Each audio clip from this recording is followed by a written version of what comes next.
Welcome, field instructors. On behalf of Memorial University School of Social Work, we would like to thank you for giving up your time and energy to help provide a field opportunity for our Bachelor of Social Work students. This is their first practicum, and in the calendar this is noted as Social Work 3300. We thank you for giving your energy and time and working with us this semester to help train students and to help them on their first steps in their social work career. Throughout the orientation, we'll be talking about the purpose of field, the various roles, agency orientation, expectation of field instructors and students, the Intern Tracking Placement Program, or IPT, and that is the database used by students, field instructors, and field education coordinators to complete administrative tasks related to field education, such as forms and contact information. We'll also be talking evaluation, so that would be midterm and final, as well as how to get answers to questions you may have. So both the BSW and MSW field programs are designed to ensure the field practica meet the Canadian Association for Social Work Education, or CASWE, standards for accreditation. So if you're looking for some more information on CASWE, please check out their website, and we have attached that link below for you. And it's caswe-acfts.ca. Field education is the component of the curriculum in which students achieve understanding of the relevance of theory to practice and begin to develop competence in using their values, knowledge, and skills.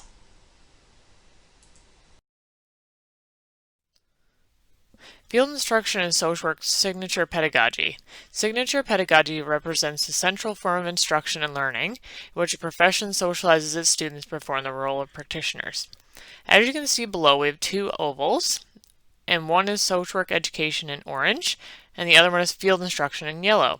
As you can see, they are linked. One overlaps the other. What that really means is that we cannot have one without the other. Social work education would not occur if there was not a field component, and field instruction is vital because it provides the opportunity for students to take the theory knowledge that they have learned in the classroom and apply it in practice in the field. Students learn a great deal in the field, but we know that they will learn about professional self-concept, application of theoretical knowledge, relationship building, which is key for social workers, development of professional values and skills in the art of helping, and critical thinking. Let's talk a few minutes about the many different people that you will come in contact with during the field education experience. First, here at the school we have field education coordinators who coordinate, match, and arrange students in their practicums. Every student has a field education coordinator, and as well, that person is usually the field liaison. That individual will be the person during the semester who will be contacting you at various points during the semester to see how the practicum is going, if there are any issues or concerns, and answer any questions that you have. They will be your go-to person. As well, they'll also be in contact with the student to see if there's any questions or concerns or any issues that they might be able to help with. As well, some agencies do have an agency coordinator, especially agencies in which we may have more than one field instructor. And so, for example, in a health organization such as Eastern Health, the professional practice coordinator is the agency coordinator. As well, there is also a field instructor. Every student has a field instructor, and that person is responsible for providing the weekly field instruction as well as completing the evaluations that are required at midterm and at final. The agency mentor, some agencies don't have a social worker on site, and they certainly would have an agency mentor, and that person is going to be responsible for the day-to-day activities of the students, being our go-to person, and the university will provide an off-site field instructor in agencies where there is no social worker on site. As well, a student is a registered student here at Memorial University of Newfoundland, and service users are the clients, community members, volunteers, etc. that use services within the community.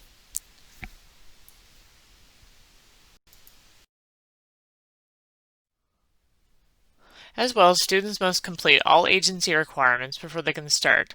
So if they have to have a certificate of conduct vulnerable sector check from their local police department, that has to be done by them prior to completing the practicum. And they may also need to complete other requirements such as immunizations, etc. We really suggest to them that they keep an eye on their emails from MUN because that is how we are going to be communicating with them. They also have to meet all of the agency requirements, and the practicum itself is a minimum of 350 hours, and that is what they must achieve during the semester. We have also reinforced to them that other activities such as part-time employment, social activities, volunteer work, etc. do not take precedence over their practicum. Some additional important information for you. The practicum is normally 4 days a week, but this can be altered if you, the student, and the school agree. As the practicum is normally 4 days per week, this usually works out to be Monday to Thursday or Tuesday to Friday. This may change, however, according to the program that you run at your agency. For example, there may be a really great learning opportunity that falls outside of that time, and that's perfectly fine. You can just work that out with the student. The total number of hours for the practicum is 350 hours, which does not include stat holidays, missed time, sick leave, lunch breaks, snowstorms, etc. As well, there is a student self-assessment form, which is completed by your student in the first week and given to you before the first field instruction session. So this will give you an opportunity to read through it before you meet with the student. There is also a learning contract, which is very important and is completed by your student within the first 15 working days. It is a living, breathing document, so it will also be used for the midterm and final evaluation. The midterm evaluation is due at the midpoint, which works out to be about 6 weeks, and the final evaluation is completed in the last week of practicum before the student finishes up. Students can finish the practicum only 1 week ahead of the stated end date. So that means that a student shouldn't be coming to you in the first week and saying, I'd like to work an extra 10 hours per week, and then get off a couple of weeks early. Students must remain in the practicum for at least 11 weeks. Special event absences should be discussed with the field liaison and the field instructor in advance. So we shouldn't have a case of a student coming in and saying, oh, I'd like to take off 2 weeks to go on a cruise in the middle of practicum, or I have a special event today at 3 o'clock, I'd like to leave now. Those types of things shouldn't be happening. They should be discussed in advance. And if it's possible, then we would take a look at it in terms of the practicum experience. Off for more than a week, the field liaison should be informed. Field instruction does count as part of the 350 hours that they have to complete, and field instruction should be an hour and a half per week. A block of time is preferable. I know sometimes that can be very challenging, but in terms of learning and discussing and reflecting, a block of time gives them a good bit of time in order to do that and have that discussion, which is really helpful for them in developing their practice.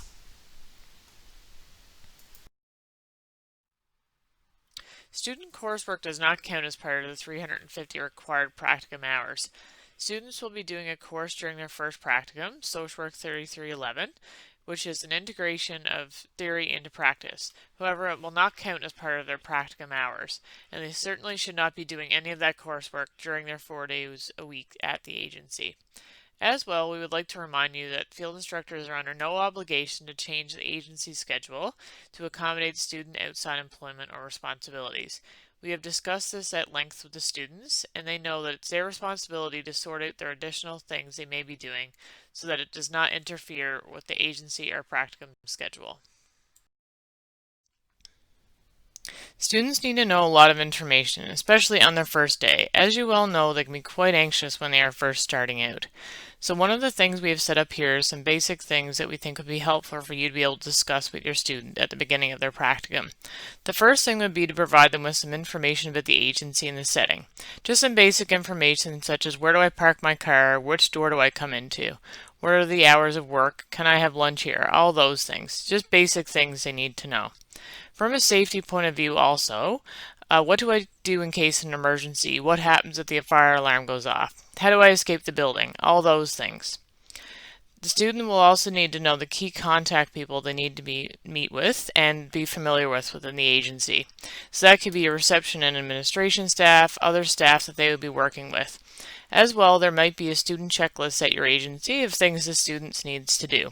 So in terms of the things the students need to do, it could be within a larger organization, or it could also be within a smaller one, and you could have a checklist that you use for volunteers or other agency staff. Another thing we think is helpful for them to know is the relevant agency policies. Sometimes, as we all know, within a larger organization, you could be given a policy manual.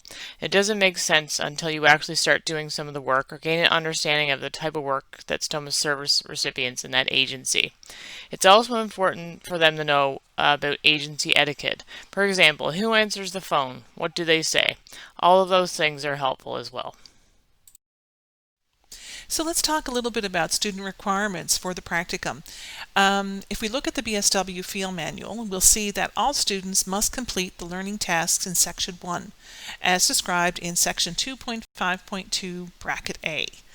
Plus, they also have to do one other learning task as described in the manual as well under 2.5.2a bracket A, which is either section 2 or section 3.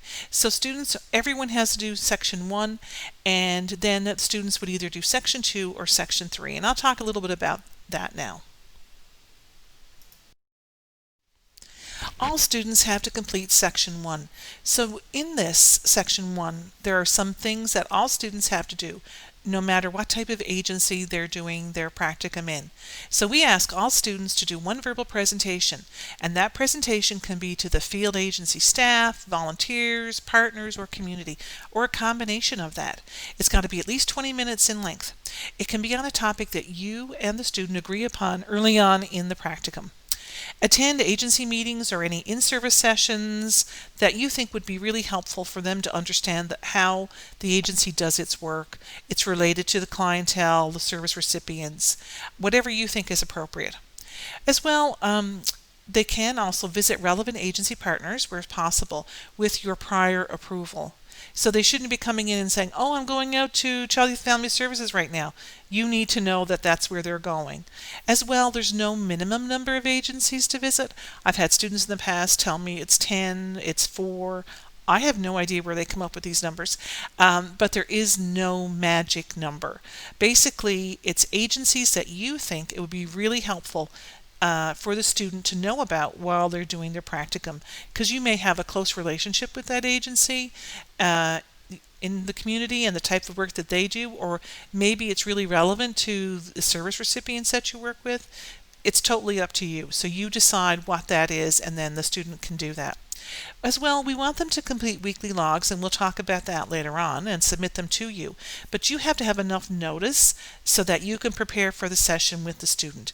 So if you do field instruction every Friday at 9 o'clock, they should not be coming to you at Friday at 8:45 and saying, here's my weekly log. They need to have that to you with whatever time frame you have told them works for you. So if you want a day or so to look at that, to review their questions, provide some thought about where you'd like to go in terms of their learning, what else they should be doing, and reflecting upon their thoughts, you need some time for that. So it shouldn't be at the last minute. So section 2. If this is an agency or field setting in which they're engaging in work with individuals, families, or groups, students must see a minimum of 5 service users throughout the term. Now, they can certainly see more than 5, but we would hope that they would be able to see 5. The length of time that they're working with an individual, family, or group really doesn't matter. We recognize that some agencies have very short-term involvement with service recipients, and others may have clients or service recipients that they see on a long-term basis throughout the semester or for many, many years. So the length of time doesn't matter, and hopefully they will see at least 5, but definitely they can see more. And they would do one of a community development project, or policy analysis. It could be research, program development, proposal writing, committee work. In section 1, we stated that they have to do a presentation, and their presentation could be on this bullet, which would be the one that says one of community development project, policy analysis, research, program development, proposal writing, committee work. So that would be discussed with you during the learning contract phase, but their project could certainly as well, or research could be their topic for their presentation that they're going to do.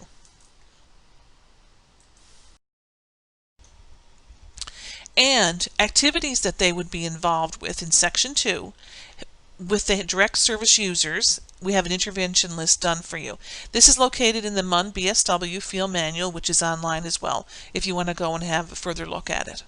So they could be doing such things as assessment, referral, resource coordination, support counseling, adjustment counseling, chain focus counseling, psychoeducational interventions. It could be addictions counseling, could be group work, could be case management, it could be discharge planning, couples counseling, family counseling, social or life skills work, grief or loss counseling, art or play therapy. As you can see, it's a wide variety of interventions they could be using. So they could be doing any of these things and working with clients.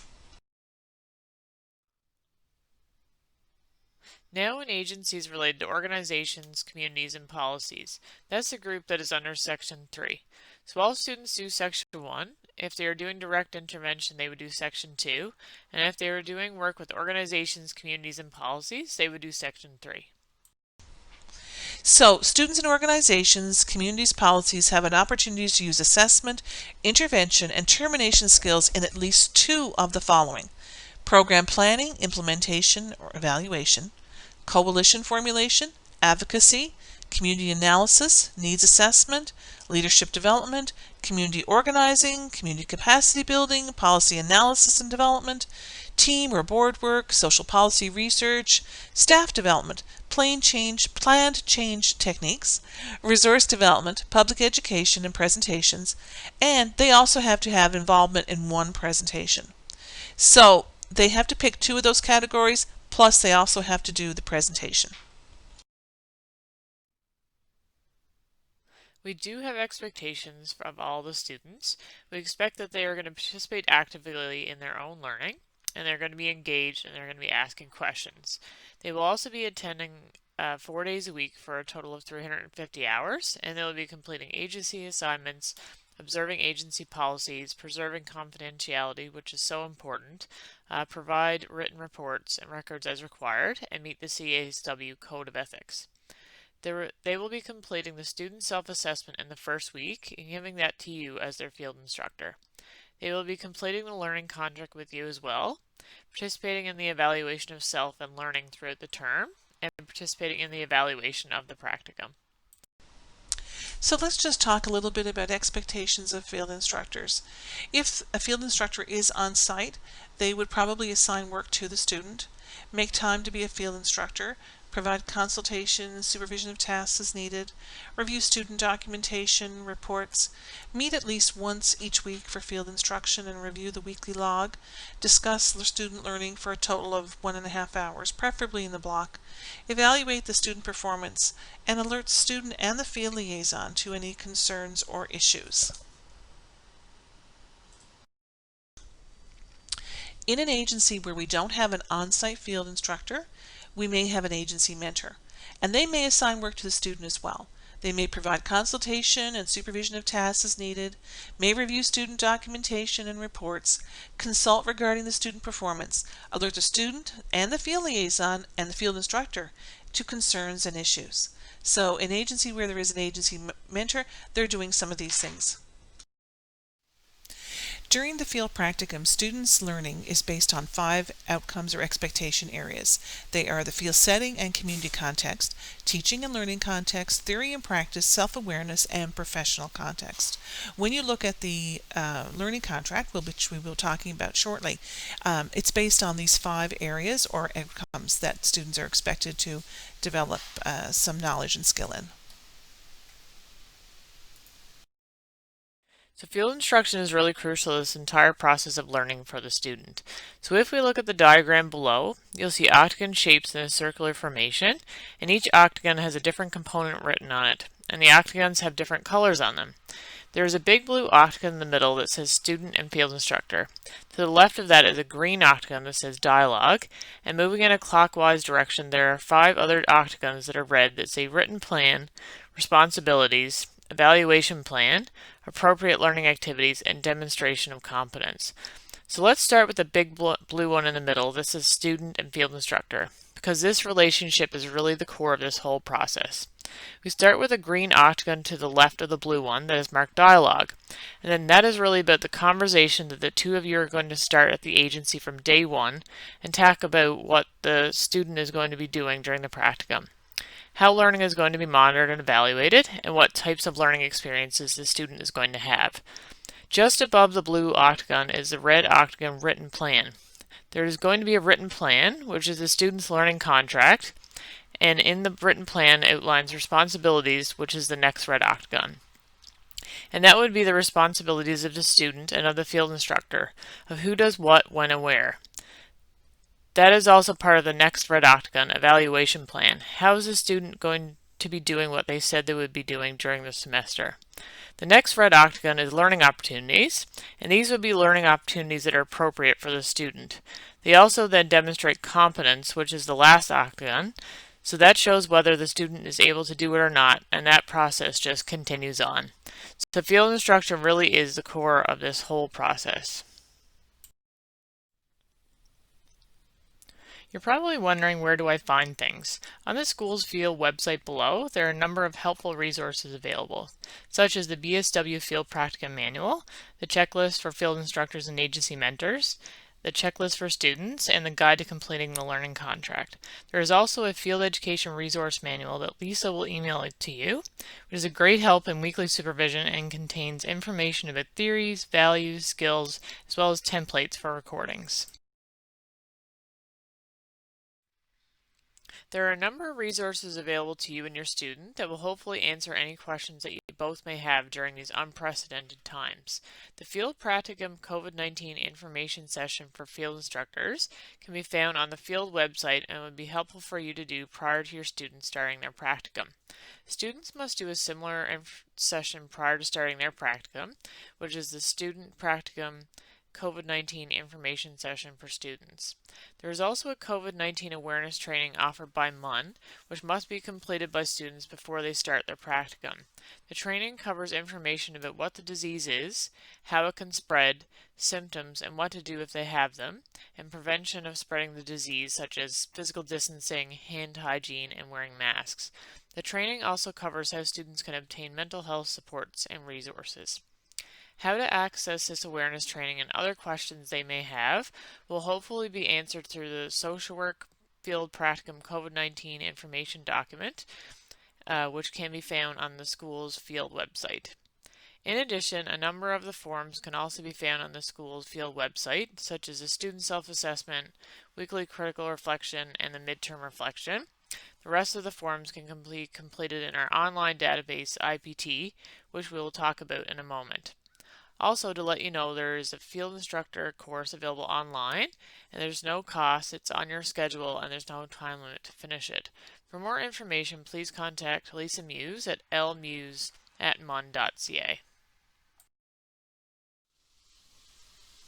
Our Intern Placement Tracking Database, or IPT for short, is a database that allows students, field instructors, agency mentors, and field education coordinators to efficiently and effectively complete administrative tasks related to field education. This includes keeping relevant practicum and contact information up to date and accessing and completing forms online. IPT is being used by a number of accredited schools of social work across Canada, and we are excited to be using it at Memorial. We have a helpful IPT manual available that should hopefully give you a good overview of how to use IPT and complete the field practicum forms. It is available on the school's field website. The forms that are completed in IPT by the student only include the BSW Student Brief Resume. Forms completed in IPT by the student and field instructor include the timesheet and supervision record, the learning contract, the midterm evaluation, the final evaluation, and both the student and field instructor complete an evaluation of the practicum. So the first thing we need to talk about is the student self-assessment. The student completes the student self-assessment form during the first week of the practicum. The student then submits the form to their field instructor prior to the first field instruction meeting. It really is the foundation of the learning contract, and so it is important that the student gives the form to the field instructor ahead of time so that the field instructor has plenty of time to review it before their first meeting. What we do know is that everyone has a different learning style, and this diagram just talks about the differences between a visual learner, auditory learner, kinesthetic learner, and environmental learner. So we'll give you some information about characteristics and teaching strategies that may be very helpful. If you go to the link above, there's a link to a YouTube video which talks about different types of learning styles and about how we all learn differently. The video can be found on YouTube and is called Learning Styles by Free2Care. You might find this very helpful because we often make the assumption that we all learn the same way. Looking at the chart below, if you are a visual learner, you may process new information best when it's visually illustrated or demonstrated, such as through graphics, illustrations, images, or demonstrations. If you are an auditory learner, you may process new information best when it is spoken, such as through lectures and discussions. Kinesthetic learners usually process new information best when it can be touched or manipulated, such as through written assignments, taking notes, examining objects, or participation in activities. And environmental learners process new information best when it is presented in surroundings that match the learner's preferences, such as room temperature, lighting, and seating. When students are learning online, they can control their own learning environment to a larger extent than when learning on campus. Through the student self-assessment, the student will identify to you what their learning style is, so you and the student can find learning opportunities that will best meet their learning style. The learning contract is the next big piece. The student completes the learning contract in the first 15 days of the practicum. The learning contract is a user-friendly document. It is basically a plan that outlines field learning and is agreed upon by the field instructor and the student. It outlines the responsibilities for the student and the field instructor. It assists in the formulation of an individualized evaluation plan and ensures appropriate opportunities to learn and ensures there are appropriate opportunities to demonstrate competence in each of the evaluation criteria. The learning contract is available through IPT. We have put in examples of activities to demonstrate each one of the outcomes and objectives. You can leave it as is and sign off on it if it meets everything you need, or you and your student can add in additional activities in the additional learning activities section. As you can see in IPT, when it is time for midterm evaluation, there is a column there which indicates what the rating is for midterm, and there is space available to add in comments, and the same for the final evaluation. So at the end of the field practicum, you'll look back at the learning contract and we'll give a great overview of how the student did throughout the term. Recording is a really important part of the field instruction process, and we have expectations, which is section 2.9 in the BSW Field Manual, that you'll be able to find online. There is a weekly field instruction recording log that we've already talked a bit about. During the semester, we expect that students will complete at least 6 examples of work for evaluation by the field instructor, and that will happen throughout the term. The 6 recordings must include at least 2 types, plus other forms of recording as required by the field instructor and/or the agency. So what this means is a couple of things. One is we don't expect the students to do only 6 recordings. We know that some of them will do way more than that. However, they must have a minimum of 6 done, and the 6 that they do must be of 2 different types. So for example, we would not ask that all 6 recordings be process recordings, for example. They could be 4 of them could be process recordings and 2 could be something else.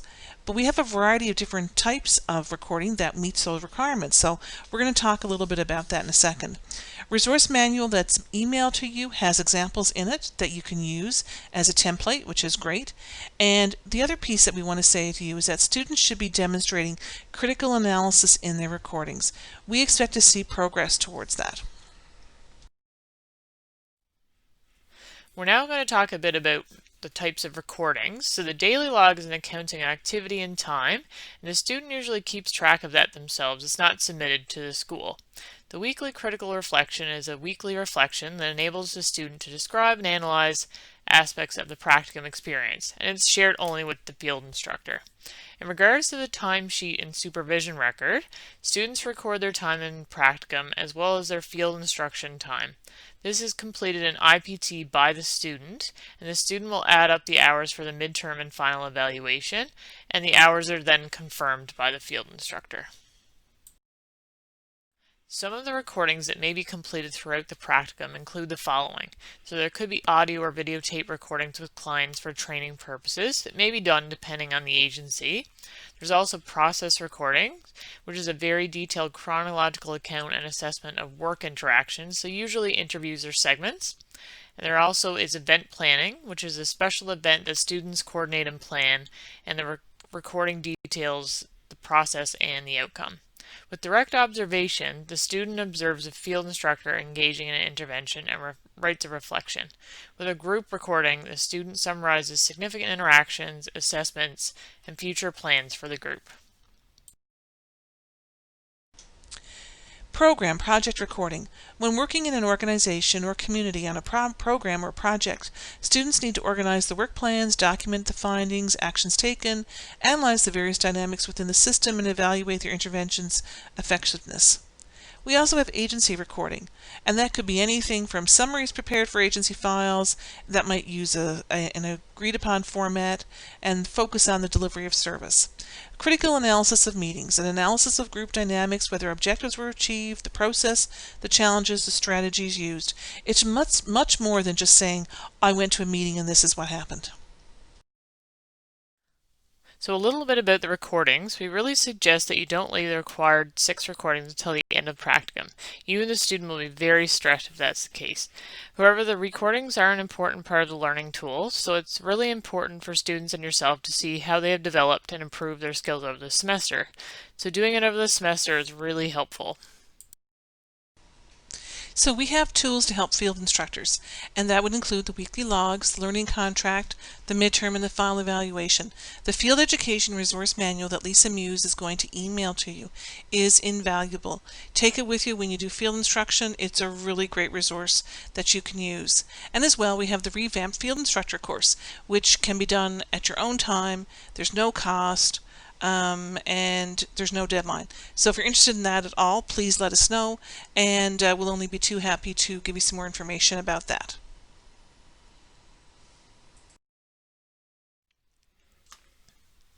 The weekly critical reflection is really the key to learning. It should be completed each week by the student and submitted to you. The first 6 items they absolutely must complete, and you will discover that the Field Education Resource Manual that has been emailed to you is a great help with this. So have it with you during the session. So each week they have to complete this form, and I'm just going to go through the various points. They discuss what they have learned about themselves, how they use theory and practice, and they would discuss at least 2 theories. How they use social work interprofessional skills, and again they would use at least 2 theories.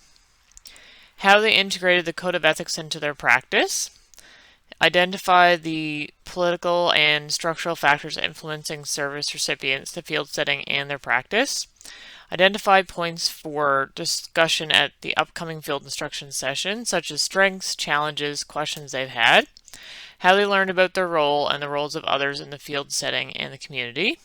How they demonstrated competence and skills in collegial and collaborative practice. And how they use social work interprofessional interventions. And again, they would discuss at least 2. So the first 6 they must complete each week, and we found that this is a great help actually for the 2 of you for the field instruction session. So let's talk a little bit about evaluation. Evaluation is one of those words for a lot of people starts that anxiety process, and students are no exception to that. They're very anxious about evaluation. They want to know they're doing okay, and as well where they need to improve. So first things first, during the practicum, the field instructor is responsible for writing the evaluation. However, we have many tools, as we said, during this process to help you. And the evaluation process starts with the learning contract. So we have said to students they should be hauling out that learning contract and seeing where they are. No different for you. Where are they in this process? And by the time we get to midterm. It is an ongoing process. We've described it as a living document. It's subject to change, and you may have to change it. Maybe something you thought they would be able to get done in the beginning, it's not going to be happening through no fault of their own. However, so it's a document that can be changed, and it is an ongoing process. It should be highlighting their strengths, their learning needs, and where they are. What is their progress? We have changed the criteria a little bit in terms of the rating scale, and I'll talk about that in a second. So the formal evaluations are done at midterm and at the final.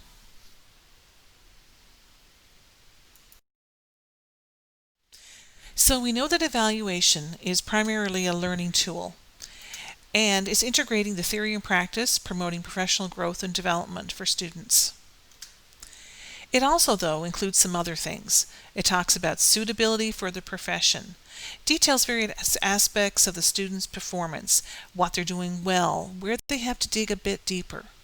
It's used to guide the development of their subsequent practicum, because this is their first practicum and they will be doing a second one, as well as it is the foundation for professional references for them as they start their career.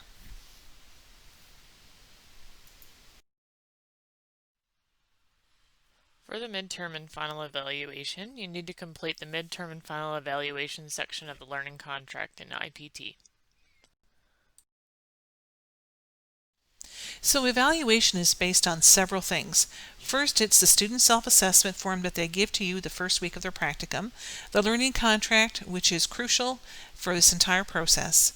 They may do a daily log, which is basically just jotting down their hours and what they did, but they should be absolutely doing weekly logs, which they submit to you. And they don't come to the school, they are submitted to you. Any required recordings and agency documentation that they do. The School of Social Work Suitability Policy. Take a few moments to look that over. Are they suitable for the profession? Is this the right career for them? As well as student performance, how they're doing week to week. How have they grown? What's changed? As well as agency feedback. Not only what you see, but what are your colleagues seeing, anything that has come your way in terms of how they're working with others, those types of things. As well as the SCWK Code of Ethics. Field instructors, through evaluation, know how the student is performing, what they have achieved, what do they need to complete.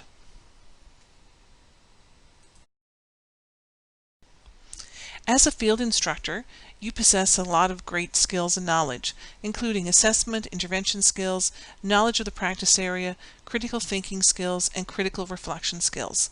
All of these skills and knowledge that you possess will aid you in the evaluation process of your student. Let's talk a bit about the rating scale that we use on the midterm and final evaluation. As you know with the learning contract, the midterm and final is all built in. It is a living document that we use, and it is one document that has everything in it: the learning contract, the midterm, and the final. So basically in the first practicum, BSW students are expected to be at a beginning level of competence. However, by the end of the practicum, we expect students to meet all the expectations in all the areas. The grading choices for the midterm and final evaluation include meets expectations, ME, needs improvement, NI, and is not meeting expectations, NM. In terms of meeting expectations, we know the students are consistently demonstrating an acceptable level of theory and skills, critical thinking, analytical skills, communication skills, professional and ethical behavior. In terms of needs improvement, the student is demonstrating a minimal level of theory and skills, critical thinking, analytical skills, communication skills, professional and ethical behavior. So they are demonstrating that there are some of those things there, but they need strengthening building upon it. Basically, with is not meeting expectations, the student is failing to demonstrate a minimal level of theory and skills, critical thinking, analytical skills, communication skills, professional and ethical behavior. As well, please provide qualitative feedback on your students' performance in the comment and summary sections of the midterm and final evaluation, including their strengths, weaknesses, and areas for future learning. All of these things are really helpful for them and also for us in planning for their future practicum, as well as for their own development and their knowledge and skills in the field of social work. The midterm evaluation normally goes smoothly. However, every so often there are challenges for some students. So if at midterm and we know that the student is at risk of failing, it must be acknowledged on the form in the appropriate section. The student has to be aware and sign, and as well the field liaison must also be aware, because it really indicates the need for additional involvement with the field liaison, the field instructor, and the student. We really have to sit down and develop a plan for the remainder of the practicum so that the student gets an opportunity to complete the requirements and complete the practicum. And that is really crucial, that they know what the expectations are and they know what they have to do. As well, we may also have to take a look at additional supports for a student outside of the agency itself. Maybe there are some issues that the student needs to address, and that has to happen outside of the agency. So the final evaluation occurs at the end of the semester. So during that, going back to the learning contract again, are all the goals met? Has the student achieved the minimum expected outcomes during the practicum? What are your final thoughts about the student and the practicum experiences? What about challenges and strengths? How and when have you seen growth? As well as areas for student and professional development, suggestions you might have for their next practicum. Seek additional input if available from other team members, etc. that might be helpful in that final evaluation. Include suitability for the profession. We expect that you're not going to write a book. However, we really would like to have any additional comments you would like to add, and that would be really helpful. Because the final evaluation quite often will be looked at again in terms of maybe for their next practicum, potential field instructor would say to us, how did they do in that final evaluation? And it's an opportunity to go back and take a look at it. So we really value your input, and it's really important.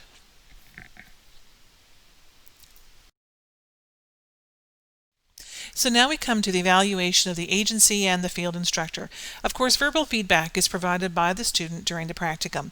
The student completes the evaluation of the agency and the instructor form after their final evaluation by the field instructor is submitted to the school. It is only shared with the field instructor if the student agrees, unless there has been a breach of the SCWK Code of Ethics. If the code is breached, then concerns must be addressed through the field liaison and the agency. At the end of the practicum, the field instructor or agency mentor will also have opportunity to do an evaluation of the field practicum, and this will be completed in IPT. And this provides us with vital information about your feedback and experiences throughout the practicum, and we certainly appreciate any feedback that you provide. Students have been asked to be aware of agency policies and procedures to make sure that they are complying with them. The CASW Code of Ethics stresses the importance of confidentiality in working with service recipients, and so students have been advised of that as well, that they are respecting the confidentiality policy, and that they are appropriate in the work that they're doing with confidential and sensitive information. If they have their private cell phone, we're expecting that they will not be using that except at their own break time, such as coffee break or lunchtime if that's appropriate. Social media is a big issue, of course, every time we turn around. Not even a year ago, but a decade ago, it wouldn't have been an issue. However, it is. So we've asked students to take a look at their use of social media and determine what's appropriate. And sometimes it's a hard lesson to learn, but we're all aware of the fact that sometimes things that go out in cyberspace cannot be retrieved back. So we've hoped that they will be mindful of that as well. Boundaries are a big issue for students in their first internship, and if they have any questions or queries over what is appropriate, we're hoping that they will come to you as a field instructor, other agency personnel, field liaison, ourselves at the school, if they have any questions about boundaries, because this is a very important time for them in terms of learning about boundaries and working with service recipients. As well, appropriate dress and suitability is always a good topic of discussion. We've asked them to take their lead from you and other agency staff volunteers as to how they may dress. Certainly they may be wearing jeans, but if it's appropriate at the agency, and it will maybe. So, but we ask them to take the lead from you on that. The other thing as well, from a safety point of view, some agencies have specific policies on footwear, etc., and so we hope that they will become familiar with those, and as well, so that would be helpful for them. We've told them that if they're going to not be at the agency, they have to take responsibility for informing the field instructor and as well other relevant agency staff that you may have said this is our particular policy, so people are aware of the fact that they're not there at the agency or they may be delayed. We recognize as well that social workers sometimes in the community have incidents occur and the media might be interested. So we've stressed to the students that their role as a student is to learn about the knowledge and skills that are required to be a social worker. Any media requests that they become aware of, they are to refer back to the agency and to the field instructor. It's not their job to discuss situations with the media, as well as completely ties into the whole confidentiality policy through CSW, and so we've asked them to be very mindful of those factors.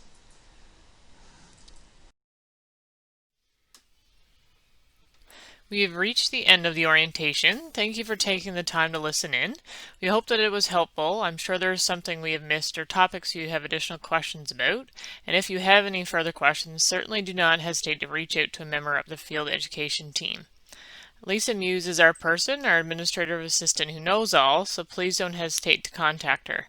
She'll be able to find out the answer for you or direct you to one of the field education coordinators, and we'll be able to help you. Thank you again.